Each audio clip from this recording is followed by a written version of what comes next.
નમસ્કાર ખેડૂત મિત્રો. આજે આપણે જે વિડીયોમાં માહિતી આપવા જઈ રહ્યા છીએ કે જેમાં આજે ખેડૂત મિત્રોને ખૂબ મોટો પ્રશ્ન હોય છે કે ભાઈ કોઈ બી પ્રોડક્ટ છે તેનો ભાવ. તો ભાવની આજે આપણે ચર્ચા કરીએ તો ભાવ કોઈ બી માર્કેટમાં 50-100 રૂપિયા ઉપર નીચે હોઈ શકે છે, પણ એવરેજ ભાવની આજે આપણે ચર્ચા કરીએ છીએ. તો આજે જે પ્રોડક્ટની ચર્ચા કરવા જઈ રહ્યા છીએ એનું નામ છે મિરાવિસ ડીઓ, કે જે સિંજેન્ટાનું ફંગીસાઇડ આવે છે, કે જે હાલ લેટેસ્ટમાં લેટેસ્ટ એડિપેડિંગ ટેકનોલોજી વાળું છે અને સૌથી વધારે માર્કેટમાં ચાલતી પ્રોડક્ટ છે. તો આપણે એની ભાવની ચર્ચા કરીએ તો એનું પેકિંગ સાઇઝ આવે છે 120 ml, 200 ml, 400 ml અને લીટર. આ બધા પેકિંગમાં આપણે ભાવ જોવા જઈએ તો 120 ml નો એવરેજ ભાવ બજારમાં તમને 700 રૂપિયા આસપાસ મળી રહેશે. એવી જ રીતે 200 ml ની આપણે પ્રાઇસ જોવા જઈએ તો 1000 રૂપિયા એવરેજ માર્કેટ પ્રાઇસ હોય છે.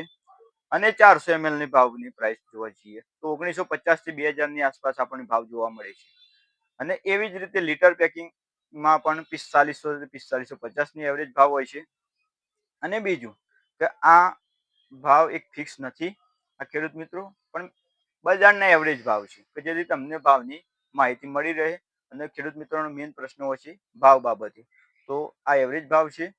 બીજું એક કે ખેડૂત મિત્રો, મિરાવિસ ડીઓ ફંગીસાઇડ શામાં કામ કરે છે અને શું કામ કરે છે? તો આજે મિરાવિસ ડીઓ સૌથી વધારે વપરાય છે મગફળીમાં. તો મગફળીમાં મિરાવિસ ડીઓ વાપરવાથી આપણને શું ફાયદા થાય છે? તો મગફળીમાં જે મિરાવિસ ડીઓ છે એનો ડોઝ છે પર પંપ 16 લીટરનું પાણી હોય એમાં 12 ml નો ડોઝ છે. અને જો એક એકરે 200 લીટર પાણી જાય છે તેમાં 120 ml નો ડોઝ રાખવાનો હોય છે. બીજા નંબરમાં ખેડૂત મિત્રો કે આપણે મગફળીમાં મિરાવિસ ડીઓનો છંટકાવ કર્યા પછી એમાં તો એક સૂયાની સંખ્યા વધારે જોવા મળશે. બીજા નંબરમાં તમને એક લાંબા ગાળાની ગ્રીનરી જોવા મળશે. ત્રીજા નંબરમાં જ્યારે આપણે મગફળીનું હાર્વેસ્ટિંગ કરીએ છીએ એ ટાઈમમાં મગફળી ખરી પડવાનો પણ પ્રશ્ન ઓછો જોવા મળશે, કે જેથી ખેડૂત મિત્રોને મગફળીમાં 2 સ્પ્રે અવશ્ય મારવા જોઈએ. પણ કોઈ ખેડૂત મિત્રોને સમય ટાઈમ વીતી ગયો છે તો પહેલો સ્પ્રે ના મારે તો બીજો ત્રીજો મારો, અને પહેલો માર્યો હોય તો બીજો પણ મારો, તો તમને લોંગ રિઝલ્ટ જોવા મળશે. આજે ખેડૂત મિત્રોનો બીજો એક પ્રશ્ન છે કે જો સાહેબ અમે પહેલો સ્પ્રે ચૂકી ગયા છે તો બીજો ત્રીજો મારો. અને બીજું એક ખેડૂત મિત્રો કે આજે આપણે જો બીજો પણ સ્પ્રે નથી માર્યો તો ત્રીજો સ્પ્રે મારો, પણ રિઝલ્ટ તમને જબરજસ્ત જોવા મળશે. કે જે મગફળી તમે કાઢશો એ ટાઈમ સુધી તમને લાંબા ગાળાનું રિઝલ્ટ જોવા મળશે. બીજું એક અત્યારે સતત વરસાદનું વાતાવરણ છે અને વરસાદ ચાલુ છે. તો આપણી બાજુ ટામેટાનો પણ સારો એવો ક્રોપ વાવેતર થાય છે. તો ખેડૂત મિત્રોને એવી ભલામણ કરું છું કે ટામેટામાં મિરાવિસ ડીઓની 20 ml 16 લીટર પાણી, 20 ml પર પંપ ડોઝ વાપરવો જોઈએ. અને જો એક એકરમાં વપરાશ કરવો છે તો 200 ml ના ડોઝ એમાં વપરાશ કરવાનો, તો જેના કારણે તમને અત્યારે હાલ આપણે ગુજરાતી મતલબ આપણી લોકલ ભાષામાં એવું કહેવા જઈએ છીએ કે મગફળી ટામેટી નીચેથી સરગવાનો પ્રોબ્લેમ લાગે છે ખેડૂત મિત્રોને, તો અર્લી બ્લાઇટ છે, પાવડરી મિલ્યુ છે, આ બધા રોગોમાંથી નિયંત્રણ મળશે.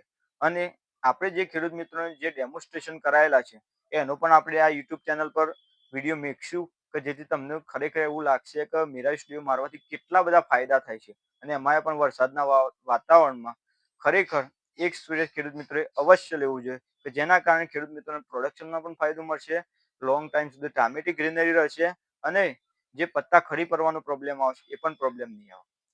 બીજો એક ક્રોપ છે મરચા, કે મરચામાં પણ ખેડૂત મિત્રોનો ખાસ પ્રશ્ન હોય છે કે સાહેબ વરસાદ આવે છે તો પછી એના પર ટપકો પડીને પાન ખરી જવાનો પ્રોબ્લેમ આવે છે.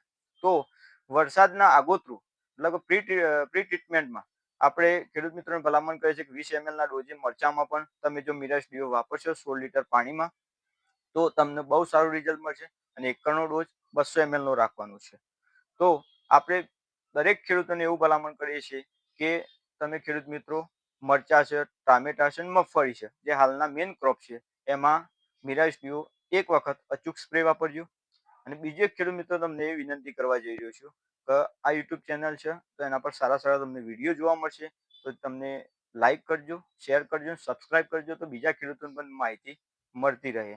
અને આવી જ અવનવી માહિતી આપણી યુટ્યુબ ચેનલ પર તમને ખેડૂત મિત્રો જોવા મળશે.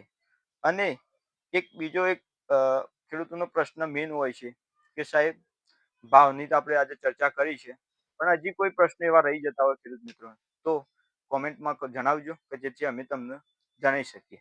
આભાર.